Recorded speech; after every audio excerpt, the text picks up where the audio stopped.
అలాగా అందరినీ ఇంతలా భయపెట్టి వాళ్ళని కూడా భయపెట్టి ఇవన్నీ చేశాడు.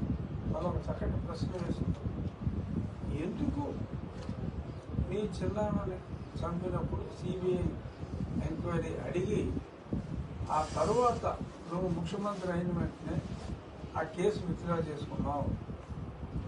నిన్ను నిందితుడు అని వాళ్ళు చెప్పేస్తారు అని భయపడి సిబిఐకి ఈ కేసు ఇవ్వద్దు అని చెప్పి నువ్వు అన్నావా అని చెప్పి, ఇటువంటి పార్టీకి ఓటు వేయొద్దు ఎట్టి పరిస్థితుల్లోనూ అని చెప్పి మరి చాలా స్పష్టంగా కూడా తను చెప్పింది. 2019లో నీ బాబాయిని అంటే నా తండ్రిని చంపి ఆ ఎన్నికల్లో ఆ సభాన్ని అడ్డం పెట్టుకుని నువ్వు నెగ్గావు. మళ్ళీ ఆ కేసు అపరిష్కృతంగా ఉంచి మళ్ళీ అదే బాబాయిని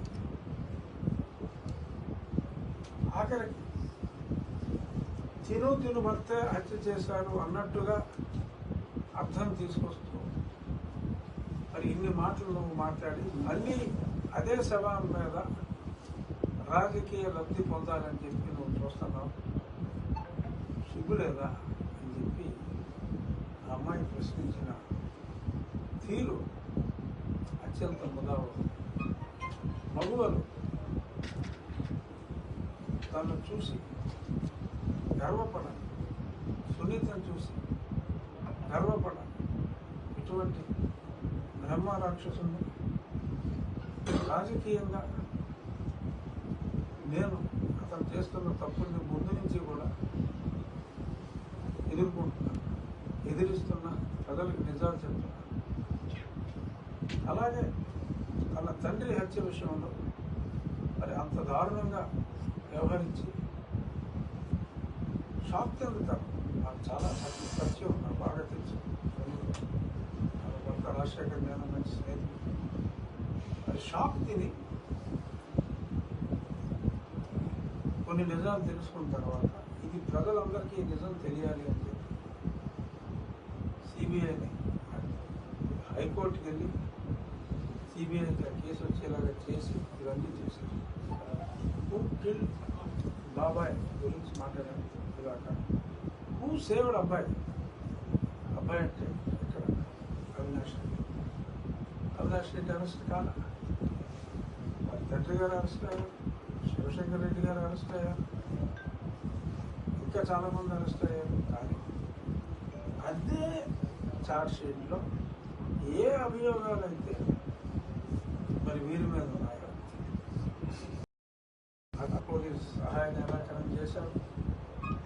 అంటే అంత పోలీస్ సహాయ నిరాకరణ సేవుడు అబ్బాయి అంటే మరి అబ్బాయి బ్రదర్ ఇంకో అబ్బాయే.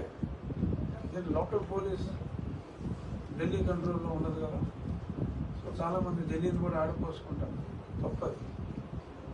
లోకల్ పోలీస్ జగన్మోహన్ రెడ్డి కంట్రోల్లో ఉన్న లోకల్ పోలీస్ అప్పుడు ఎస్పీ ఫకీరత్ గారు నాట్ రాంగ్ అదే. మరి వాళ్ళు అమ్మమ్మమ్మ లా అండ్ ఆర్డర్ ప్రాబ్లం వస్తుందని జరుగుతున్నదంతా డ్రామా స్పష్టంగా తెలుస్తాం. ఒంట్లో బాగోపోతే డ్రామా పరిస్థితుల్లో ఉంటే ఎవరైనా తలపోటు వస్తేనే హైదరాబాద్ అప్పులో వెళ్తున్నారు, కర్నూలు హాస్పిటల్లో పెట్టారు. ఏదో స్టంట్ చేశారన్నారు, చేశారో లేదో తెలియదు. అక్కడ 4 రోజుల నుంచి మరి సిబిఐ వాళ్ళు అరెస్ట్ చేయాలని చెప్పి అభ్యర్థించి మరి వాళ్ళు హాస్పిటల్లో వైద్యం ఎన్నాళ్ళు కొనసాగిందంటే ఆయనకి హైకోర్టులో బెయిల్ వచ్చేదాకా, నో కోర్స్ స్టెప్స్ అని ఒక ఆర్డర్ వచ్చేదాకా ఈ హాస్పిటల్ డ్రామా జరుగుతూ ఉంది. ఎప్పుడైతే అక్కడ బెయిల్ వచ్చిందో ఈవిడ ఆరోగ్యం, అవినాష్ రెడ్డి గారు తల్లి గారికి ఆరోగ్యం కుదిరిపడింది, చక్కగా ఉన్నట్టు. సో ఇదంతా మన కళ్ళు ఎదురుకుండా చూసాం. ఈ డ్రామా వెనుక ఉన్నది అబ్బాయి కజిన్ బ్రదర్ అయిన ముఖ్యమంత్రి. సో కిల్ చేసింది ఈయనకు అనుసంధానంలో జరిగిందా, ఈయనకి తెలియకుండా జరిగితే సేవ చేస్తాడంటే మరి చంపిన వెంటనే ఈయన చెప్పిన మాట వాస్తవం. సో కాబట్టి సంబంధం లేకుండా ఉండదు. మరి దేవుడిని కూడా ఇందులోకి తీసుకొచ్చి దేవుడికి తెలుసు అని నిజం చెప్పినప్పటికీ కూడా ఆయన చెప్పింది మేమిద్దరం అమాయకులు అని ఇంకా ప్రజల్లో తిరిగి ఆయన చెప్పగలుగుతున్నాడంటే గ్రేట్. ఒక అబద్ధాన్ని నిజంగా అది నిజమని నమ్మి ప్రజలందరినీ కూడా నమ్మించే ప్రయత్నం చేస్తున్న ఈ వ్యక్తి ఎన్ని అబద్ధాలు చెప్పుకుంటాడో ఆలోచించు. నిన్నేమన్నాడు? 3 రాజధానులు చేశాను నేను, ఇక్కడ కర్నూలు రాజధాని చేశాను, న్యాయ రాజధాని. ఇన్ని చేసిన నన్ను, ఇంత డెవలప్మెంట్ చేసిన నన్ను చూసి ఓట్లు వేయాలని నిస్సిగ్గుగా నిన్న జగన్మోహన్ రెడ్డి. బుద్ధున్నవాడు ఎవడైనా ఆ మాట అడగల్లా. మనకి బుద్ధి లేదనుకుంటున్నాడు. ఎందుకంటే సుప్రీంకోర్టులో కూడా నేను ఇచ్చిన జీవోని విత్డ్రా చేసుకున్నాను. సో కాబట్టి హైకోర్టు ఇచ్చిన ఆర్డర్ని మీరు కొట్టేయండి అని చెప్పి అడిగినప్పటికీ కూడా కొట్టేలా. హైకోర్టులో కొట్టేయలేదు, దాని మీద అప్పీల్ చేయలేదు, సుప్రీంకోర్టులో కొట్టేయలేదు. అసలు న్యాయ రాజధాని ఏంటంటే అంత ఒకటిదే నాన్ సెన్స్. అసలు పర్మిషన్ లేకుండా నేను న్యాయ రాజధాని అని ఎలా అంటాను అని చెప్పి మరి సుప్రీంకోర్టులో అఫిడవిట్ ఇచ్చారు. ముకుల్ రోహతగి గారు చెప్పాడు కోర్టులో. మరి ఇన్ని మాటలు అక్కడ చెప్పి ఆ ఉన్న అమరావతిని సర్వనాశనం చేసి ఈ దుర్మార్గుడు అనుచరులు అక్కడ రోడ్లు కూడా తవ్వుకుని ఉన్న రాజధానిని పాడు చేసిన వాళ్ళు నేను 3 రాజధానులు కట్టానని చెప్పి అక్కడ పచ్చి అబద్ధాలు. 99% హామీలు నెరవేర్చానని చెప్పి ఇంకో దారుణమైన అబద్ధం. మద్య నిషేధం అన్నాడు. అంటే 99 నోట్లు 100 మార్కులు తీసుకుంటే అంటే అతను చెప్పిన 9లో మద్య నిషేధం అనేది ఎత్తేసి మద్యాన్ని ప్రమోట్ చేసి మాదక ద్రవ్యాలు కూడా మరి మొన్న కంటైనర్ దొరికింది. మాదక ద్రవ్యాలు అది ఎవరి మీద తోసేయాలని చూశాడు. ఉత్తమంగా అది వాళ్ళదే. ఇంతకుముందు కంటైనర్ దొరికింది యాసిడ్ ట్రేడింగ్ అని. ఆ కేసు ఏమైందో ఐసా పైసా ఆజా బజా లేదు. ఇలాగా గంజాయిని పండిస్తూ మాదక ద్రవ్యాన్ని విచ్చలవిడిగా ఆంధ్రప్రదేశ్ రాజధానిగా భారతదేశం అంతా కూడా సప్లై చేస్తూ యువతని స్కూల్లో చదువుకుంటున్న బాలుళ్ళు కూడా ఏ స్కీములు అట్లా అమ్ముతూ ఉంటారు, చాక్లెట్లు అమ్ముతారు, అయ్యే తింటారు. సో ఈ రకంగా యువతని ఆ చెత్త లిక్కర ద్వారా ప్రజల్ని మగవాళ్ళకి మాంగళ్యాన్ని దూరం చేసి ఇంత హెరాస్మెంట్ చేసి 99% హామీలు నెరవేర్చారని చెప్పి మరి అతను అంత ధైర్యంగా చెప్తున్నాడు. ప్రజలు అర్థం చేసుకోవాలి. కానీ నిన్న మొన్న అతను సభలు చూసాం. Utter flop. సగం మంది కూడా లేరు. నిన్న 1,50,000 మంది అనుకుంటే 30,000 మంది వచ్చారు. వాళ్ళు కూడా పూర్తిగా లేరు, వెళ్ళిపోయారు. ఎందుకంటే డ్వాక్రా వాళ్ళు వీళ్ళని బలవంతంగా తీసుకొస్తూ రారాలు మొదట్లో డబ్బులు ఇచ్చినా రాకుండా. ఆ పక్కన మరి చంద్రబాబు నాయుడు గారు అదే రాజకీయంలో మరి ఆయన తిరుగుతున్నారు, ఆయనకు విపరీతంగా జనం వస్తున్నారు. ప్రజలు విశ్వసించలేదు. కానీ పచ్చి అబద్ధాలు చెప్పే ఆ ప్రయత్నాన్ని ప్రజలందరూ కూడా అప్రమత్తతగా అబ్జర్వ్ చేయాలి. రాష్ట్రం మారాలి, అభివృద్ధి దిశగా ముందుకెళ్ళాలి అని కేవలం అభివృద్ధి ధ్యేయంతో కేంద్రంలో ఉన్న భారతీయ జనతా పార్టీ అస్తవ్యస్తమైపోయిన ఈ రాష్ట్రానికి ఆ సపోర్ట్ అవసరం అనే ఒక లక్ష్యంతో మరి వారిని కూడా కలుపుకొని సరే ఈయన ఆయన్ని అడిగాడా, ఆయన ఈయన్ని అడిగాడా అనేది అప్రస్తుతం.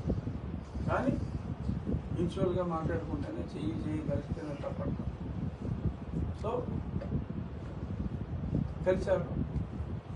రాష్ట్రం బాగు కోసం రాజకీయంగా ఇబ్బందులు ఉన్నప్పటికీ కూడా ఆయన ముందుకెళ్ళారు. ముందుకెళ్ళినందువల్ల ప్రస్తుతానికి నేను నష్టపోయినట్టుగా నేను భావించవచ్చు, చాలామంది ప్రజలు భావిస్తున్నారు. కానీ సమాజ శ్రేయస్సు కోసం వాళ్ళు ముందుకెళ్ళారు. కళ్యాణ్ గారు ముగ్గురు కలిసి కూటమిని చెప్పినట్టుగా రాష్ట్ర అభివృద్ధి కోసం ఏర్పడిన కూటమిని బలపరచాలి. బట్ కొంతమంది క్యాండిడేట్ల సెలక్షన్ అసెంబ్లీకి కావచ్చు, ఇది చూసినప్పుడు కొందరికి కొన్ని అనుమానాలు రావడం సహజం. కానీ మరి ఇక్కడి నుంచి వెళ్ళిన రిపోర్టులు బేస్ చేసుకుని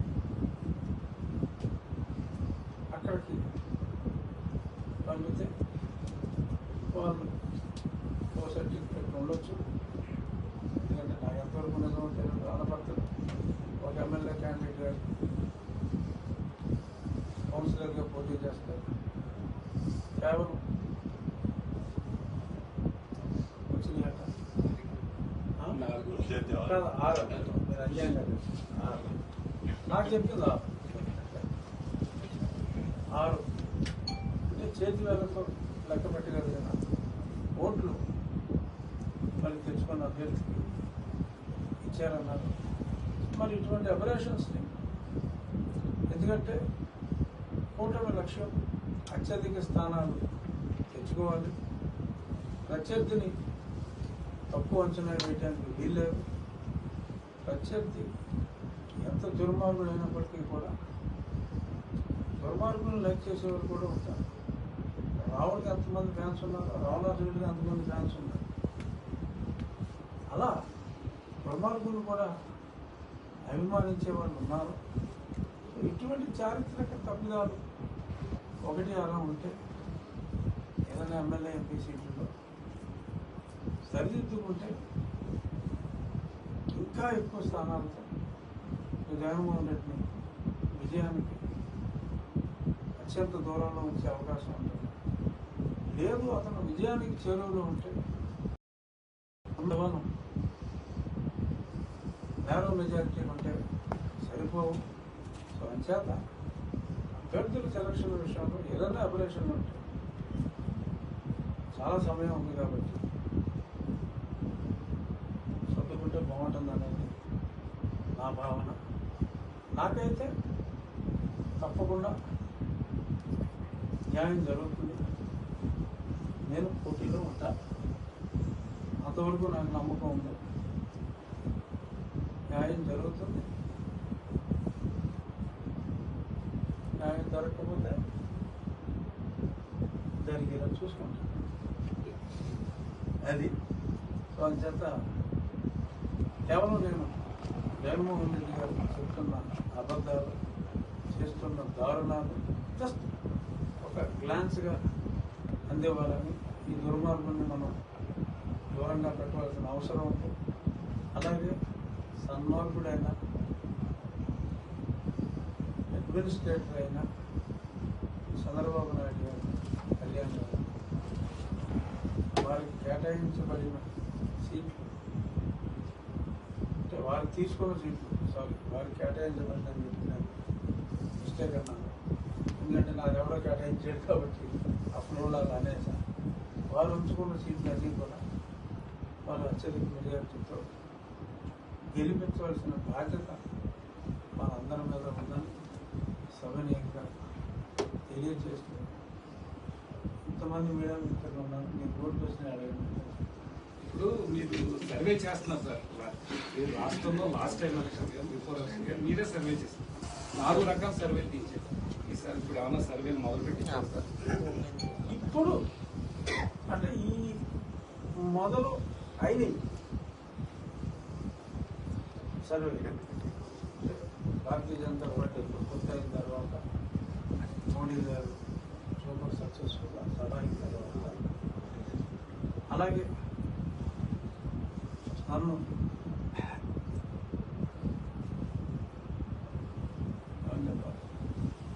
పత్రికలో విమర్శ ఇలా అలా కొట్టేసిన తర్వాత సర్వే మొదలుపెట్టారు.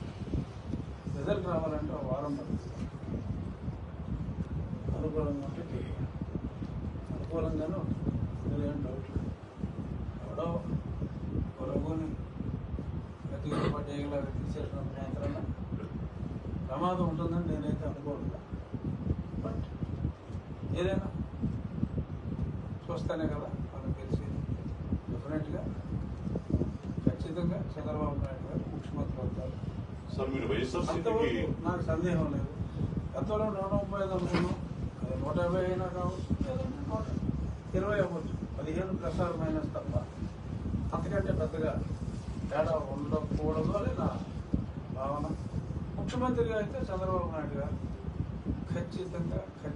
ఖచ్చితంగా ఉంటారని ఊరికే మాట వరుసగా బలగుర్తి చెప్పడం కాదు, బలగుర్తి. మీరు వైఎస్ఆర్సీపీకి రాజీనామా చేసిన తర్వాత మీరు ఏ కండువాన్ని వెంటనే వేసుకోకపోవడం వల్ల మీకు అన్యాయం జరిగిందని మీ అభిమానులు ఈ వార్డుల్లో ప్రజలు అందరూ అభిప్రాయపడుతున్నారు. నీ ప్రశ్నకి నిజం చెప్పమంటావా అబద్ధం చెప్పమంటావా మహారాజా అని ఎట్లా అమలు అడుగుతాను, పాతాలు అలా అడుగుతున్నా. నిజమే చెప్పాలి అంటాడా సీరియస్ గా, నువ్వు అలా అంటావా? నిజం చెప్పాలంటే నాకు ఎవరు కన్ను వేయలేదు. ఆడేస్తాను ఇది ఈడేస్తా అన్నాడు చెప్పారు.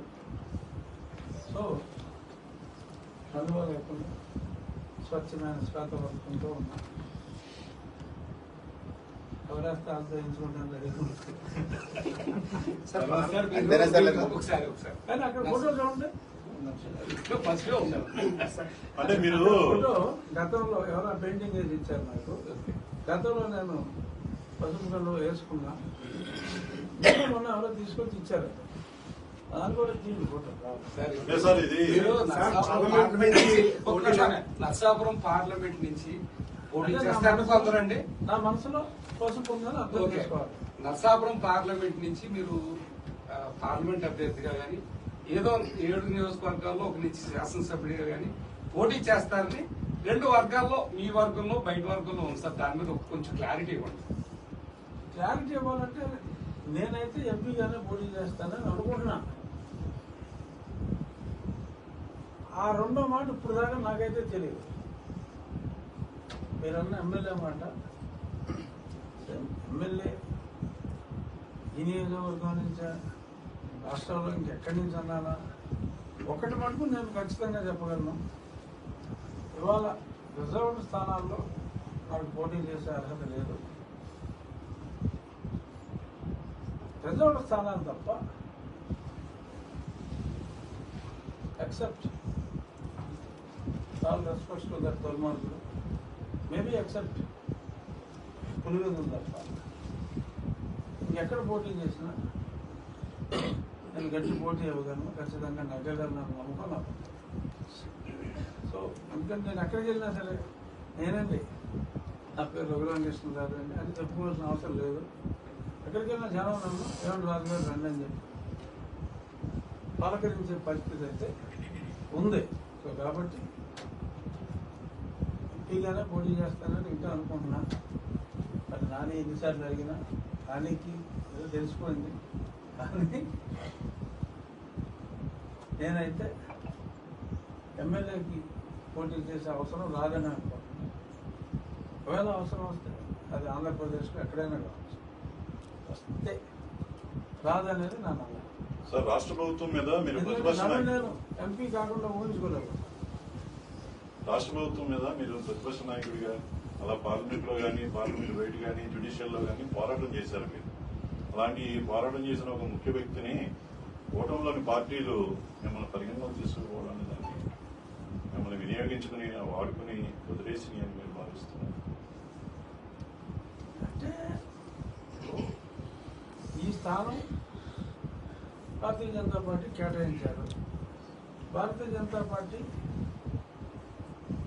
10 అసెంబ్లీల్లో కనీసం ఒక 8 అసెంబ్లీల్లో ఏం నిర్ణయం తీసుకున్నారు. ఈ 6 పార్లమెంటుల్లో 5 పార్లమెంటుల్లో ఒక రకమైన నిర్ణయం తీసుకున్నారు. ఏమిటంటే కొత్తగా వచ్చిన వారికి, ఫ్రెష్గా వచ్చిన వాళ్ళకి సీట్లు ఇచ్చిన తర్వాత ఫ్రెష్గా వచ్చిన వాళ్ళకి సీట్లు ఇచ్చారు. కానీ ఇక్కడ మటుకు మరి శ్రీనివాసవరం గారికి మా మిత్రుడే, వర్మ అత్యంత సన్నిహితుడు, శ్రీనివాసవరం గారికి సీట్ ఇచ్చారు. కారణం 30 సంవత్సరాలుగా సేవ చేస్తున్నాడు, మనం ఇప్పుడు సీట్ ఇవ్వలేదని అన్నారు. అంటే వారికి కూడా పూర్తి ఇన్ఫర్మేషన్ లేదు. 2009లో శ్రీనివాసవరం గారు పోటీ చేశారు. కేంద్ర పద్ధతులు తెలియకుండా మీకు తెలిసిన 2009లో ఆయన పోటీ చేశారు, అవకాశం ఇచ్చారు. ఆయన కమలం గుర్తుపై పడిపోయి 5 నిమిషాలు లెగలేదు. కానీ 2009లో ఇచ్చారు ఒకసారి సీటు. సరే, అప్పుడు పొత్తులు లేవు కాబట్టి ఆయన విజయం సాధించలేకపోయారు, నేనే అంటున్నాను. కానీ 30 సంవత్సరాలుగా పనిచేస్తున్న వ్యక్తికి సీట్ ఇవ్వలేకపోయాం, ఇప్పుడు ఇచ్చాం అని ఈ స్థానంలోనే చెప్పారు. నేను కూడా దానికి చాలా సంతోషిస్తున్నా.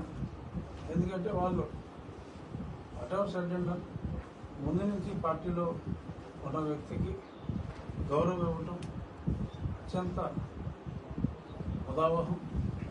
కానీ ఈ రూలు 8 అసెంబ్లీల్లో, మిగిలిన 5 పార్లమెంట్లో కూడా ఇచ్చుంటే అది చెప్పింది నిజమని నమ్మడానికి ఒక అవకాశం ఉందండి. మరి నేనైతే నా నష్టపూర్ విషయంలో వాళ్ళు తీసుకున్న నిర్ణయాన్ని మనస్ఫూర్తిగా సమర్థిస్తూ ఈ నిర్ణయాన్ని వేరే దగ్గర పాటించకపోవడాన్ని వ్యతిరేకిస్తాను. అక్కడ సమర్థించి ఇక్కడ వ్యతిరేకించట్లేదు. శ్రీనివాసవరం గారికి వారు తీసుకున్న నిర్ణయం మిగిలిన చోట్ల తీసుకోకుండా ఇక్కడ ఎందుకు తీసుకున్నారు అనేది కొంచెం ఆశ్చర్యం. అది వర్మ గారి గురించి తీసుకున్నారా, నా గురించి ఎవరైనా చెప్తే తీసుకున్నారా నాకు ఏదేమైనా కేవలం ఇక్కడి నుంచి ఇచ్చిన రాంగ్ ఇన్ఫర్మేషన్ వల్లనే తప్ప కేంద్ర పెద్దలతో ఖచ్చితంగా నాకు చక్కటి సంబంధ బాంధవ్యాలు ఉన్నాయి. ఇక్కడి నుంచే ఏదో తేడా జరుగుతుంది అనేది నా భావన. ఎందుకంటే నేను 4 ఏళ్ళుగా ఇక్కడ నాయకులతో పెద్దగా టచ్లో లేను. కళాలక్ష్మణ్ గారు ఉన్నప్పుడు ఆయన నాకు ఎప్పటి నుంచో స్నేహం కాబట్టి ఏదో కొంచెం రాష్ట్ర బీజేపీతో సంబంధాలు ఉండేవి. ఇప్పుడు కన్నయ్య గారు కూడా మరి ఆయన తెలుగుదేశంలో ఉన్నారు, పెద్దగా సంబంధాలు లేవు. సో అది నన్ను దెబ్బేసిందేమో మన భాషలో చెప్పుకోవాలని.